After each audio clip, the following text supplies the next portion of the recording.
El sistema informativo de Canal 1 presenta CMI Emisión Central.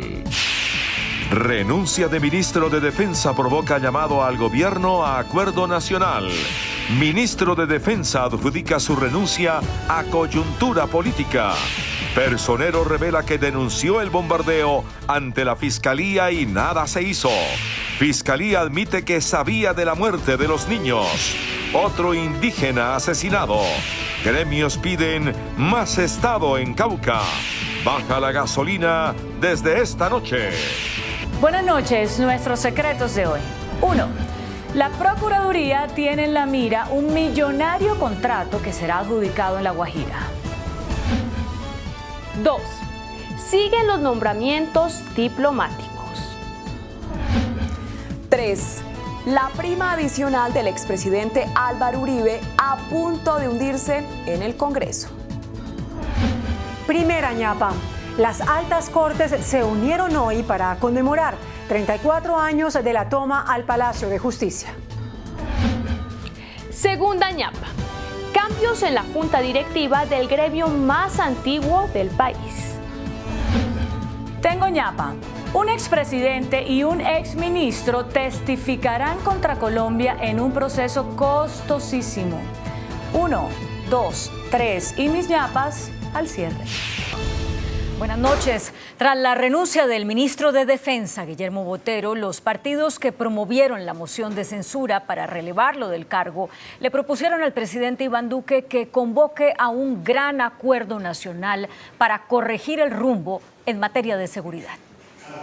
El debate del senador Roy Barreras logró su cometido, cobrar la cabeza del ministro de Defensa Guillermo Botero. Sin embargo, el propio Roy Barreras, senador del partido de la U, dice que no es la hora de celebrar, sino de convocar al presidente Duque a que invite a los partidos a un gran acuerdo nacional. Aquí hay una muy buena oportunidad para que el presidente, el jefe del Estado, que es Iván Duque, convoque a los colombianos y a los partidos hacia ese acuerdo nacional de respeto a la paz firmada, de recuperación de la seguridad y de una agenda económica para bien de Colombia. No podemos volver a los falsos positivos, no podemos volver a este tipo de situaciones que ya vivió el país. El problema está en si la política de seguridad que él ha defendido y que ha fracasado rotundamente continúa, porque el cambio de ministro no significa el cambio de política. La renuncia es apenas oportuna y le da la oportunidad al gobierno de replantear en el sector defensa la posibilidad de que, por ejemplo, en el Cauca, los ilegales no sigan ocupando el territorio. Bueno, el que llegue obviamente tiene que enderezar el rumbo, porque si no, nuevamente se le harán mociones de censura hasta que la cartera de defensa esté en pro de defender a la ciudadanía. Tras la renuncia del ministro de Defensa Guillermo Botero, el único partido que se mantiene firme en su defensa es el Centro Democrático. Dicen que Guillermo Botero es un gran colombiano que le sirvió al país. Esa es la política y él de manera gallarda, para no afectar en este momento tan difícil al gobierno, ha tomado esta decisión. Nuestro apoyo, nuestro respaldo, lo lamentamos profundamente. Aún no se sabe si la votación de la moción de censura prevista para el próximo miércoles sigue en firme a pesar de la renuncia del ministro Botero. El dimitente ministro Guillermo Botero atribuyó a la coyuntura política su salida de la cartera de defensa. En su carta de renuncia señaló al narcotráfico como el enemigo de Colombia. En este comunicado, el exministro de Defensa Guillermo Botero publicó apartes de la renuncia que le entregó al presidente Iván Duque. No hace referencia al bombardeo ni a ninguno de los hechos que le cuestionaron durante el debate de moción de censura. Botero atribuye su salida a la coyuntura política. Es mi deber como ministro de Defensa tener una lectura adecuada de la coyuntura política, por lo que he decidido presentar renuncia al cargo de ministro. También habla de los que considera aspectos positivos de su gestión. La mejor decisión que pudimos tomar fue atacar el crecimiento de los cultivos ilícitos. Guillermo Botero fue ministro de Defensa desde el inicio del gobierno, el 7 de agosto de 2018. Antes de su retiro, el exministro Guillermo Botero aseguró que no reportó la presencia de menores de edad en el campamento bombardeado porque la información estaba bajo reserva judicial. Horas antes de renunciar, el exministro Guillermo Botero intentó una última explicación sobre por qué no le informó al país de la presencia de menores en el campamento bombardeado en el Caquetá. La competencia del manejo de la información corresponde exclusivamente a las autoridades judiciales y todas las diligencias están amparadas por la reserva sumarial. el comandante de las fuerzas militares se refirió al trabajo de inteligencia que llevó al presidente de la República a autorizar ese bombardeo. No se tenía conocimiento de la presencia de menores de edad que hicieran parte de la estructura de seguridad del blanco lícito alias Giraldo El Cucho. Quien infringe el derecho internacional humanitario es quien coloca a una persona protegida en un riesgo que no debe soportar. Es decir, que el gado residual es quien comete un crimen de guerra.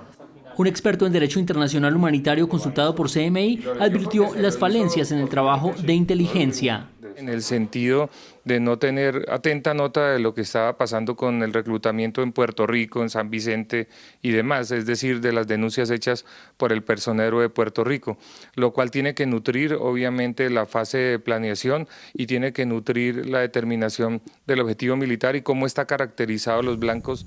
También alertó sobre las consecuencias jurídicas para las tropas en tribunales nacionales e internacionales.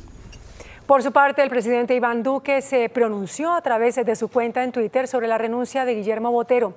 Resaltó la gestión del ahora exministro de Defensa. El presidente Iván Duque respaldó la gestión del ministro de Defensa, Guillermo Botero, y señaló que ha aceptado su renuncia.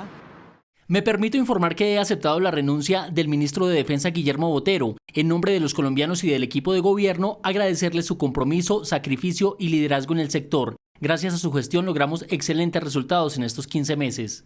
Quiero destacar que durante la gestión de Guillermo Botero logramos frenar la tendencia de crecimiento de los cultivos de coca, redujimos el homicidio en 2%, lesiones personales en 18%, el secuestro en cerca de un 50%, así como grandes golpes a cabecillas del ELN y disidencias de FARC y GAO. El ministro de Defensa encargado será el general Luis Fernando Navarro. La Fiscalía reveló que desde el 2 de septiembre recibió el reporte sobre el bombardeo contra las disidencias de las FARC, en el que fallecieron 17 personas, y confirmó que 8 menores de edad murieron en esa operación militar.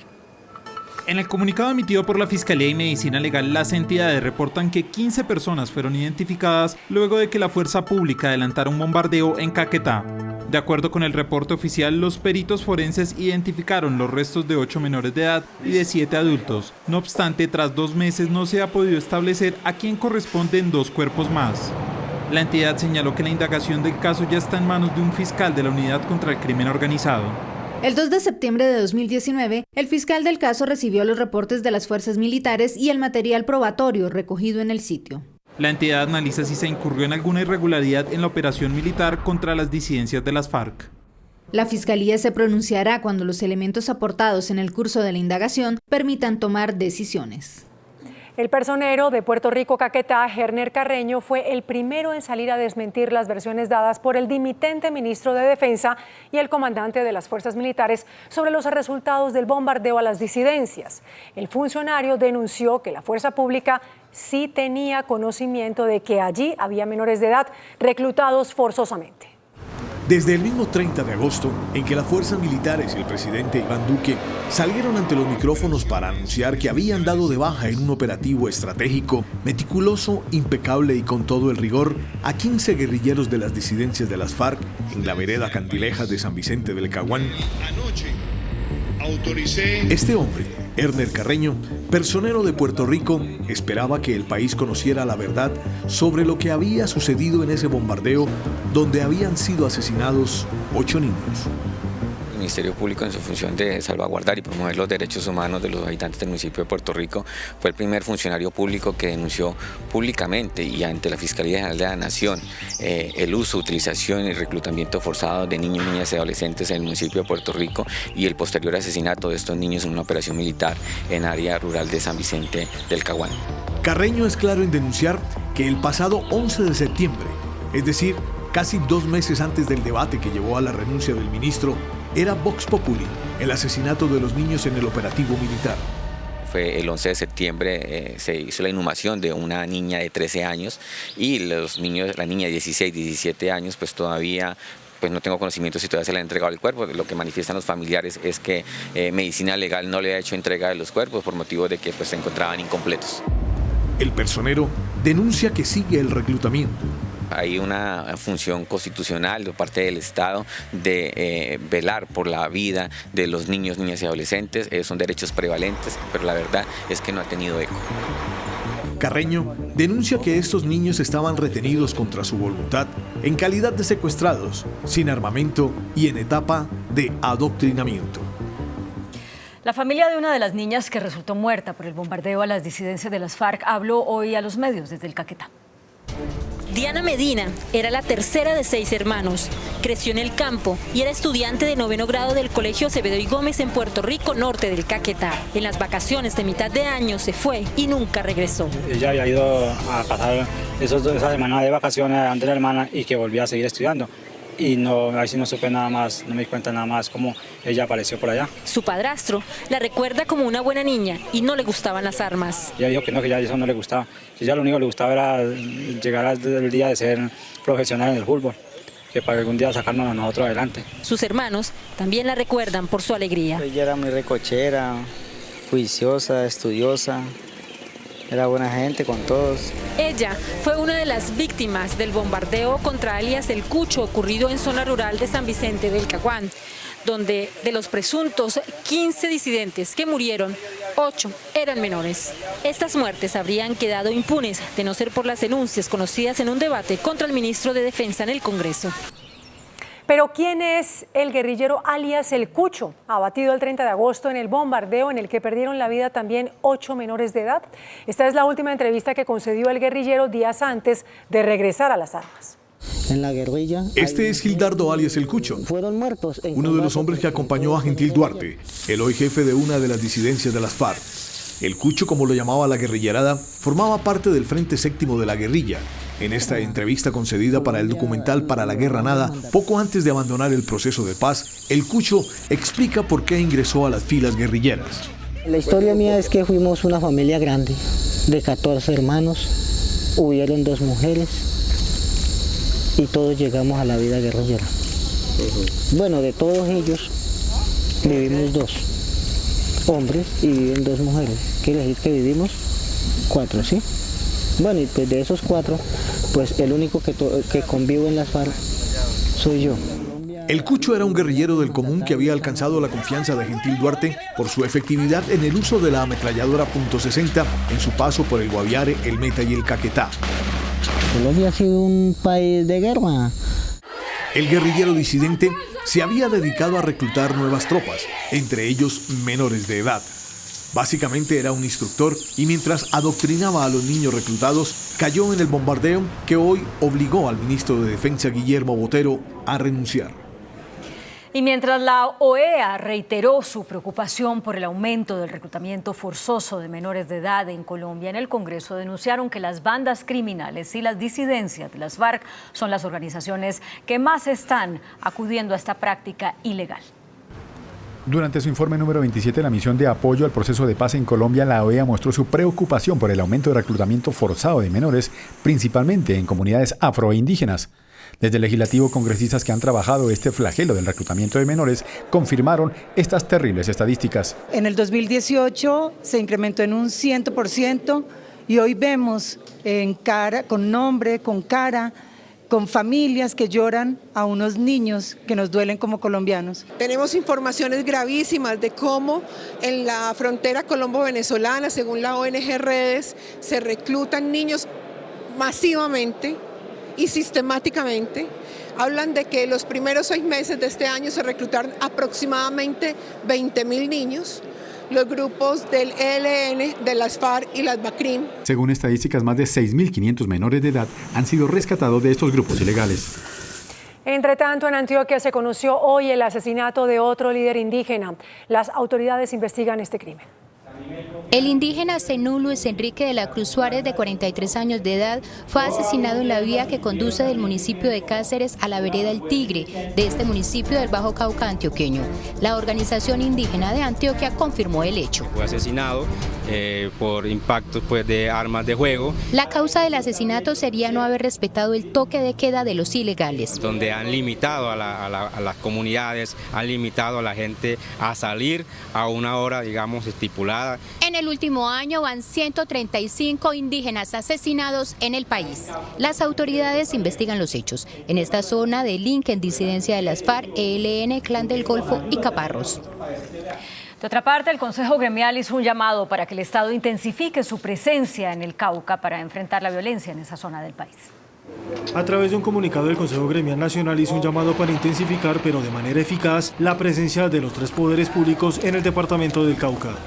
Los gremios consideran que para ello se requiere de una actuación coordinada frente a este fenómeno de violencia que permita resolver de fondo las necesidades en el territorio y proporcione la protección y garantía de la vida, salud y bienestar de los ciudadanos.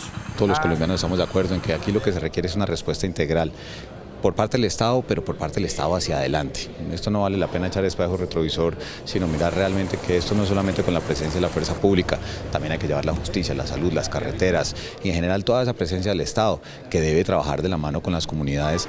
Los gremios reiteran su rechazo a los actos de violencia registrados en esta zona del país. La ministra de Justicia, Margarita Cabello, anunció un plan para reducir el hacinamiento en las cárceles y crear 23.000 nuevos cupos. Actualmente en los centros de reclusión se encuentran detenidas más de 124.000 personas, cifra que desborda su capacidad. Estaríamos hablando entre 20.000 cupos más o menos entre los que vamos a entregar, los que se van a contratar y los que se van a diseñar entre 2019 y 2020. Sin embargo, la ministra dijo que para resolver el problema de hacinamiento en las cárceles, los municipios y departamentos deben asumir su responsabilidad. Ya es hora de que asuman esa responsabilidad porque en estos momentos se nos está haciendo muy difícil como nación. También anunció un contrato por más de 56.000 millones de pesos para mejorar la vigilancia de los condenados mediante brazalete electrónico. El gobernador de Antioquia, Luis Pérez, propuso vender a EPM la participación que tiene el departamento en el proyecto Hidroituango, ante la posibilidad de pérdidas superiores a 10 billones de pesos por sobrecostos, lucro cesante, pagos de pólizas de cumplimiento y por lo menos 20 años de pleitos. El gobernador lanzó esa propuesta de venta. Pérez afirmó que hay que salvar a EPM de Hidroituango. A partir de la medianoche entra en vigencia una reducción en los precios de la gasolina.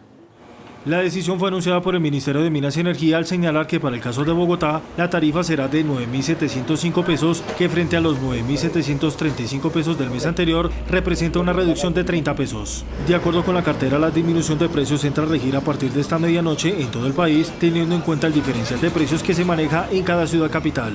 La tarifa promedio a nivel nacional será de 9.269 pesos el galón de gasolina. Para la CPM también se registra una reducción, aunque más leve. El galón para este combustible será de 9.272 pesos, mientras que el mes anterior era de 9.276 pesos para una disminución de 4 pesos. El gerente del Banco de la República, Juan José Chavarría, anunció unas utilidades superiores a los 7 billones de pesos para este año. Durante la presentación del informe del emisor al Congreso, se conocieron las potenciales utilidades que el Banco de la República generará este año y que girará al Gobierno Nacional. Este año vamos a dar unas utilidades que jamás volveremos a repetir y que nunca habíamos dado, cerca de 7.2 billones de pesos. Advirtió de los riesgos de incrementos salariales superiores a la inflación causada más la productividad. Aumentar más que eso crea problemas de informalidad, problemas de desempleo y nos crea problemas inflacionarios. Además, advirtió que el sector productivo está estancado en generación de empleo desde hace varios años. El gerente de la Federación de Cafeteros, Roberto Vélez, anunció el reforzamiento de los controles a las importaciones de café procedentes de Ecuador y Perú. Tras la decisión de la Comunidad Andina de Naciones de descalificar la medida fitosanitaria que implementó Colombia para las importaciones de café desde Perú y Ecuador, los caficultores anunciaron un plan de contingencia para evitar la mezcla del café importado con el café que se produce en Colombia, que va vía a exportación. Los caficultores anunciaron un plan de contingencia para preservar la producción nacional. Por parte del gobierno se anuncia una estrategia con el Instituto Colombiano Agropecuario para cuidar los cultivos en el país. Pero eso no quiere decir que Colombia no tenga la facultad, ni el Instituto Colombiano tenga la facultad de vigilar las importaciones, de hacer inspecciones físicas aleatorias. El pronunciamiento fue hecho durante el Congreso de la Sociedad de Agricultores de Colombia. El ministro de Hacienda, Alberto Carrasquilla, pidió una vez más en el Congreso que la reforma tributaria sea aprobada tal y como fue radicada, pero los parlamentarios le advirtieron que la iniciativa sufrirá varias modificaciones. Durante un debate de control político en la Comisión Séptima de la Cámara, el ministro de Hacienda, Alberto Carrasquilla, defendió la reforma tributaria y aunque le pidió a los parlamentarios que no la modifiquen, la mayoría de ellos no le hará caso. Sin lugar a dudas ha habido un resurgimiento, están creciendo más del 4% el número de empresas registradas en Colombia desde que se instauró eso es un dato. Aquí tenemos un choque de concepciones, una concepción que sirve para enriquecer al capital financiero y monopolista, que es la que tienen ustedes, y una concepción de que las generaciones activas sostengan a las generaciones inactivas. Y es que durante la primera reunión de ponentes también advirtieron cambios. Esta ley, como las demás, no van a salir del Congreso como entraron. La próxima semana se iniciará en firme la discusión de la reforma tributaria. El índice de capitalización de la bolsa, que mide el comportamiento de las 20 principales acciones, cerró a la baja. El índice de capitalización de la Bolsa de Valores de Colombia bajó 0,51% a 1.657 puntos. La acción del Banco de Bogotá fue la que más subió con una valorización de 1,67% a 89.960 pesos. La acción de la empresa de telecomunicaciones de Bogotá fue la que más cayó con una pérdida de 3,98% a 241 pesos. La acción más negociada de la jornada fue la de Cementos Argos al movilizar más de 20.000 millones de pesos. Y el dólar cerró al alza. Indicadores económicos en CMI. La tasa representativa del mercado que regirá para mañana jueves será de 3.319 pesos con 64 centavos. Los profesionales de cambio compran la divisa en promedio entre 1.220 pesos y la venden entre 1.260 pesos. Un euro cuesta 3.695 pesos. La libra de café en Nueva York se cotizó a $1.08. El azúcar se transó en 12,55 centavos de dólar la libra. El barril de petróleo WTI se cotizó en $56.34. La referencia Brent para Colombia se cotizó en $61.77. Una acción de Ecopetrol cuesta 3.130 pesos. El gobierno mexicano atribuyó la muerte de 9 miembros de una comunidad mormona a la guerra entre carteles del narcotráfico que operan en la zona de frontera con Estados Unidos. La tragedia presentada en México, donde 6 niños y 3 mujeres fueron asesinados por presuntos carteles, está tratando de ser esclarecida por el gobierno mexicano. México tiene la absoluta resolución de esclarecer los hechos y que se haga justicia. El jefe del Estado Mayor y Protección afirmó que instantes antes de la emboscada hubo un enfrentamiento entre grupos criminales de la zona, conocidos como La Línea y los Salazar, línea de investigación que se está tomando en este caso. Esta célula que la envían para detener cualquier incursión o penetración de alguna célula delictiva de los Salazar hacia Chihuahua. Afirman además que el ataque del grupo La Línea no iba dirigido contra la familia Levarón, sino contra el cartel de los Salazar. En Bolivia, el líder opositor Luis Fernando Camacho llegó a La Paz, la capital, con el propósito de que el presidente Evo Morales firme una carta en la que renuncia. La llegada del opositor se da en medio de violentos enfrentamientos entre seguidores del presidente Morales y los opositores que siguen pidiendo su dimisión. Muy buenas noches. Continuamos nuestro diálogo que iniciamos anoche con el doctor Jorge Iván Ospina, alcalde electo de la ciudad de Cali. En el programa de anoche, doctor Jorge Iván, hablaba usted sobre el propósito suyo de realizar una cumbre global para enfrentar el grave problema que tiene hoy la ciudad de Cali como consecuencia del tránsito de droga. Buenas noches, Yamil. Efectivamente, es imprescindible, por ejemplo, tocar el tema de las armas de fuego. ¿Pero qué es el cumbre global? ¿Qué es? Es que nos podamos encontrar con los organismos de inteligencia del mundo en relación al asunto de las drogas que está matando a la juventud caleña y que tiene a Cali bajo una gran presión de bandas criminales que nos hacen daño. Es comprender, por ejemplo, que cuando pasa algo con algún cartel o cargamento de coca en Buenaventura, los efectos se ven en Cali y se sienten las muertes. O es comprender, por ejemplo, que nos llegan armas de fuego de fabricación industrial del primer mundo al territorio de Cali, con los que matan a nuestros muchachos en el distrito de Agua Blanca. De alguna manera, a nosotros nos parece importante que el mundo entero revise que los fenómenos del narcotráfico avasallan las posibilidades de un alcalde. Mire, Yamil, le voy a contar esto. Las armas de fuego con salvoconducto que entrega la brigada no tienen huella balística registrada y por tanto no hay trazabilidad. A mí me encantaría, por ejemplo, que en el marco de esa cumbre global pudiésemos decir que arma de fuego con salvoconducto tiene registro de la huella balística para que jamás vaya a caer en manos de la actividad criminal. Nos gustaría, por ejemplo, que de la misma manera que nos demandan a nosotros adelantar acciones frente al narcotráfico, algunas en ocasiones con costos ambientales mayúsculos, que los países del primer mundo adelanten control frente a las armas de fuego con las que se matan en nuestros muchachos. Nos encantaría tocar y conocer de los temas de consumo y también nos gustaría que nos pudieran provisionar de la tecnología para poder intervenir la problemática. No solamente intervenir la problemática de control, también necesitamos colaboración para intervenir la problemática del consumo, porque en mi ciudad se nos está disparando el consumo de drogas y necesitamos centros de rehabilitación de alta calidad para reducción de las adicciones a las drogas. Pero, a ver, mira, alcalde, el asunto es que estas reuniones, estas cumbres, estas conferencias de notables, por lo general son infructuosas, terminan en una declaración de buenos propósitos que nunca se aplican. ¿Por qué no se piensa mejor en medidas que usted va a tomar o nos anuncia para enfrentar semejante problemática? Sí, las vamos a tomar sin duda y las vamos a hacer como territorio y como ente territorial. ¿Cómo cuáles? Como por ejemplo, tenemos que incorporar diferentes sectores, la intersectorialidad y la interinstitucionalidad para tener una ciudad segura. Educación. No, pero ¿qué sectores? La educación, la cultura, el deporte, la justicia, para poder intervenir un problema tan complicado. Ejemplo, señor secretario de Educación, queremos que reduzca la deserción escolar de 14 a 17 años a 0.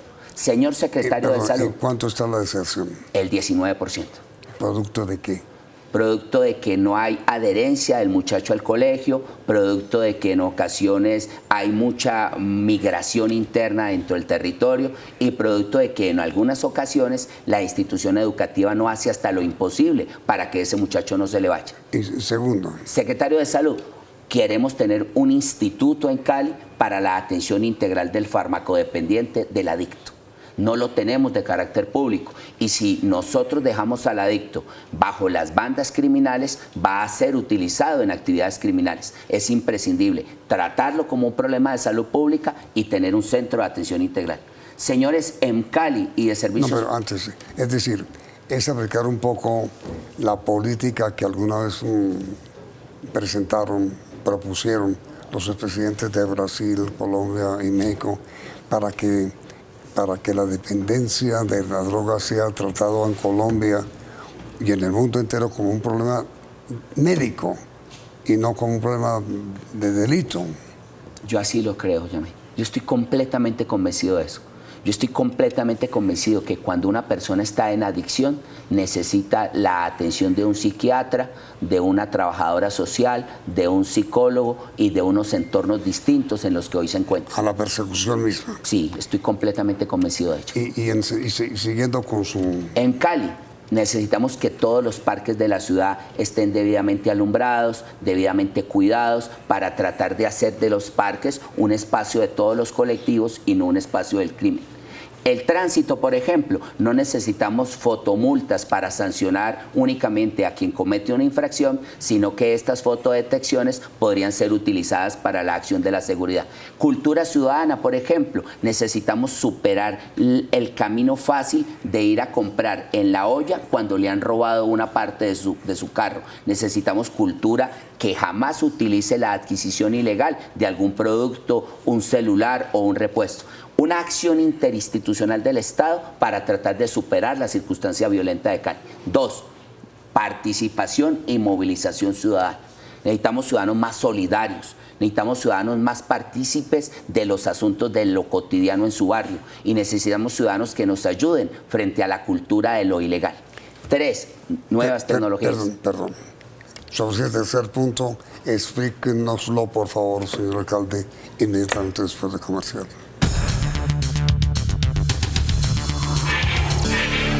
El nuevo punto sobre el cual usted iba a comenzar a hablar era sobre tecnologías. Sí.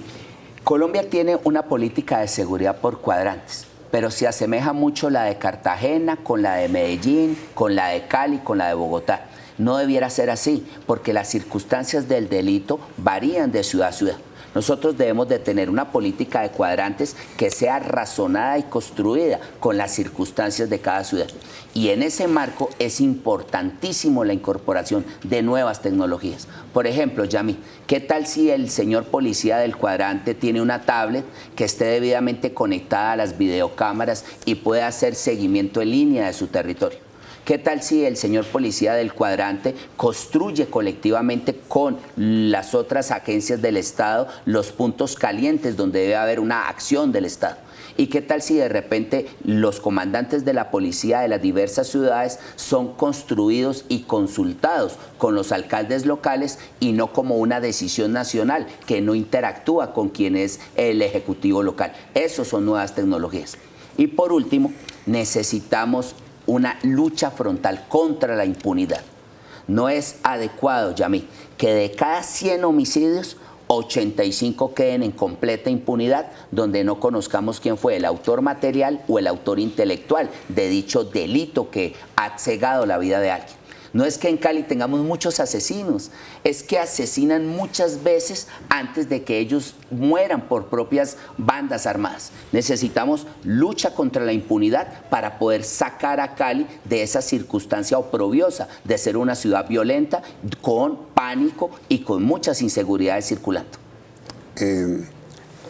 Jorge Iván Ospina, elegido por segunda vez alcalde de la ciudad de Cali, es hijo de Iván Marino Ospina, quien fue uno de los fundadores del M-19. ¿De qué manera su padre murió en sus brazos? ¿De qué manera la filosofía de su padre se va a reflejar en su gobierno? Yami, ante todo, se trata como de honrar su historia y su esfuerzo por el país. Mi papá murió muy joven, Yami. Mi papá murió con apenas 44 años. Murió en una confrontación con el gobierno en Los Cristales en 1985. ¿Cuánto más pudo haberle aportado al desarrollo y a la vida un hombre tan talentoso con apenas 44 años muriendo? Por eso yo hago política para honrar su memoria, hago política para honrar la necesaria reconciliación de los colombianos, hago política para que eventos como este no vuelvan a ocurrir, hago política para que el siglo XXI sea un siglo que no esté trazado por la guerra, sino por la reconciliación. Yo no quiero que nadie viva la orfandad que yo he vivido. Y yo quiero decirle a los colombianos y quiero decirle a las diferentes fuerzas de Cali que esa es la motivación más íntima que me lleva a estar en la política y que me lleva a adelantar una segunda alcaldía. Honrar su memoria, pero que es también honrar a los hombres y mujeres que conformaron ese proyecto llamado M-19. Ahora mire, señor alcalde, es evidente que los resultados electorales del domingo anterior en Colombia cambiaron al país. ¿Qué está pasando en Colombia? Está pasando que cuando se silencian los fusiles, dejamos la dicotomía entre la guerra y la paz para que las nuevas ciudadanías se expresen. Dejamos la contradicción eterna entre las FARC y el Ejecutivo para que hombres y mujeres muy jóvenes comiencen a representar nuevos modelos y nuevas ciudadanías. Y estamos en un momento de grandes transformaciones democráticas que van a ocurrir en estos primeros 30 años del siglo XXI. Yo estoy realmente muy sorprendido, gratamente sorprendido, por quien gana en Medellín, por quien gana en Bogotá, por quien gana en Cartagena, por quien gana en Cúcuta, quien gana en Jamundí, quien gana en Palmira, porque son representaciones de una nueva manera de pensar. Y esa nueva manera de pensar traerá desarrollos y bienestar a nuestras comunidades. Y esa es nuestra pregunta para nuestros televidentes. Con base en la última respuesta de Jorge Iván Ospina, nuevo alcalde de la ciudad de Cali, ¿ustedes creen que el país está cambiando radicalmente, sí o no? ¿Usted cree que sí? Sí, sin duda. ¿Y ustedes? El resultado de ese sondeo saldrá mañana en este programa. Por esta noche los invitamos dándole las gracias por la sintonía a nuestro tradicional 1, 2, 3. Muchas gracias.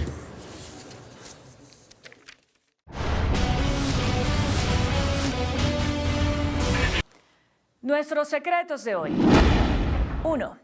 La Procuraduría abrió un proceso de control preventivo a un contrato que será adjudicado por la Gobernación de La Guajira por más de 27.000 millones de pesos.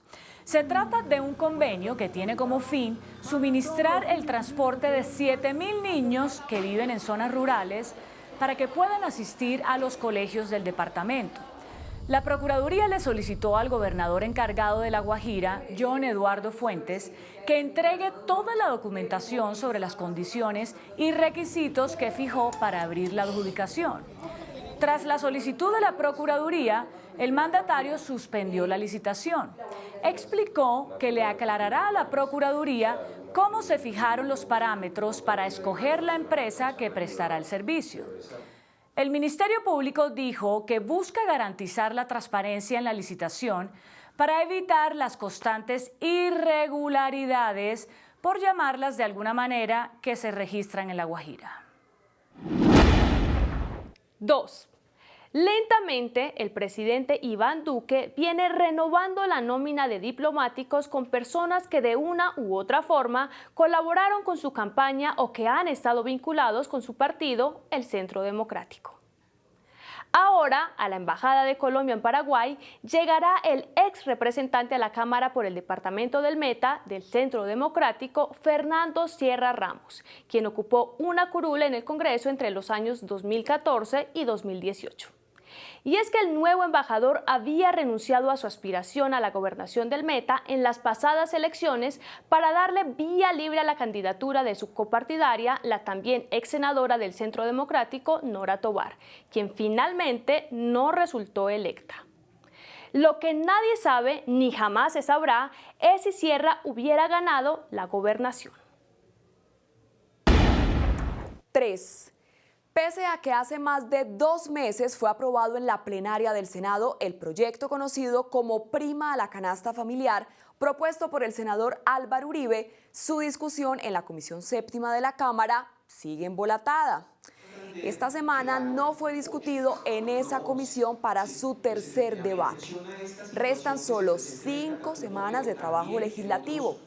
Si la próxima semana no se aprueba en la comisión, será prácticamente imposible que se apruebe en la plenaria de la Cámara en su último debate. El proyecto propone una prima adicional para los trabajadores colombianos que ganen hasta un salario mínimo y medio. Primera ñapa. Las altas cortes conmemoraron hoy la toma del Palacio de Justicia que ocurrió entre el 6 y 7 de noviembre. Sucedió en 1985 en Bogotá y dejó cerca de 100 personas muertas, entre ellas todos los magistrados de la Corte Suprema de Justicia. El Consejo de Estado organizó un conversatorio en el que participaron exmagistrados como Carlos Betancourt y Gustavo Gómez Aranguren, con el que se hizo un reconocimiento a las víctimas. A mediodía, los magistrados se reunieron en la Catedral Primada para participar de una Eucaristía que fue presidida por el nuncio apostólico Monseñor Luis Mariano Montemayor, misa a la que también asistieron los familiares de las víctimas. La sangrienta toma fue planeada por Pablo Escobar y realizada por la desaparecida guerrilla del M-19. Segunda ñapa. La Sociedad de Agricultores de Colombia, el gremio más antiguo del país, con 148 años de historia y con más de 40 afiliados, designó la que será su junta directiva para el próximo año. La junta quedó integrada por 19 presidentes de diferentes gremios del agro. La presidirá por segundo año consecutivo el gerente de la Federación Nacional de Cafeteros, Roberto Vélez. Sin embargo, lo que llama la atención es la llegada a los cuadros directivos de la SAC de 2 gremios que recientemente ingresaron a esa organización: Corpo Hass, la Corporación de Productores de Aguacate Hass, y Asofrucol, Asociación Hortifrutícola de Colombia. También ingresa a la junta directiva de la SAC Clever Leaves, que es la primera empresa colombiana dedicada a la exportación de cannabis medicinal. Y mi ñapa. Uno de los procesos más costosos que se adelantan contra Colombia en los tribunales internacionales de arbitramiento es el que instauraron las empresas Telefónica y América Móvil. Telefónica de España es dueña de Movistar y la mexicana América Móvil es dueña de Claro. La millonaria demanda contra la nación se está tramitando en el Centro Internacional de Arreglo de Diferencias del Banco Mundial en Washington. Ambas compañías alegan que el Ministerio de las Tecnologías de la Información y las Comunicaciones, MINTIC, se equivocó cuando les pidió a esas dos empresas en julio del año 2017 la reversión al estado de los equipos, antenas y torres que instalaron cuando recibieron la concesión para operar la telefonía celular. El litigio llegó a ese tribunal internacional por iniciativa de las dos empresas que en Colombia perdieron el proceso. El Centro de Arbitraje de la Cámara de Comercio dispuso el pago a la nación de más de 4,5 billones de pesos por la reversión de activos. América Móvil pretende el pago de 1.103 millones de dólares y Telefónica reclama 394 millones de dólares. Y vean esto. Las dos empresas pidieron y lograron que sean citados como testigos contra Colombia el expresidente Ernesto Samper y su ministro de Comunicaciones, José Fernando Bautista. No parece que un ex jefe de Estado y un exministro declaren contra Colombia. ¿O sí? Hasta mañana. Que descanse.